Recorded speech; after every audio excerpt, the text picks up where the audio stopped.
কিসের তো টাকার প্রয়োজন তোমার? তোমাকে আমি বারবার অপমান করছি আর তুমি তুমি মুখ বুঝে সব কষ্ট সহ্য করে নিচ্ছ। বলো, টাকা দিয়ে কি করো তুমি? তুমি তো ব্রিলিয়েন্ট স্টুডেন্ট ছিলে, সবসময় কলেজের মধ্যে ফার্স্ট হতে। তাহলে এখন এখন তো তুমি সামান্য বডিগার্ডের চাকরি নিয়েছো। বলো, টাকা দিয়ে কি করবে তুমি? আমার মা অনেকদিন চল অসুস্থ হয়ে ডাক্তার বলেছে চিকিৎসার জন্য 5 লাখ টাকা লাগবে। আমি তার জন্য এই কাজটা করতেছি। আপনার বাবা বলেছে চিকিৎসা সব টাকা উনি দেবে। সেই কারণে মুখ বন্ধ করে কষ্ট সহ্য করছি।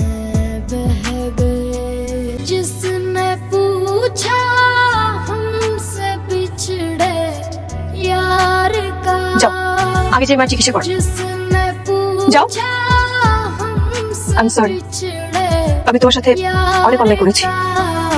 আসলে তুমি যখন আমাকে ভিজিট করেছিলে, ওই প্রতিশোধের ক্ষোভ আমার এখন পর্যন্ত যায়নি।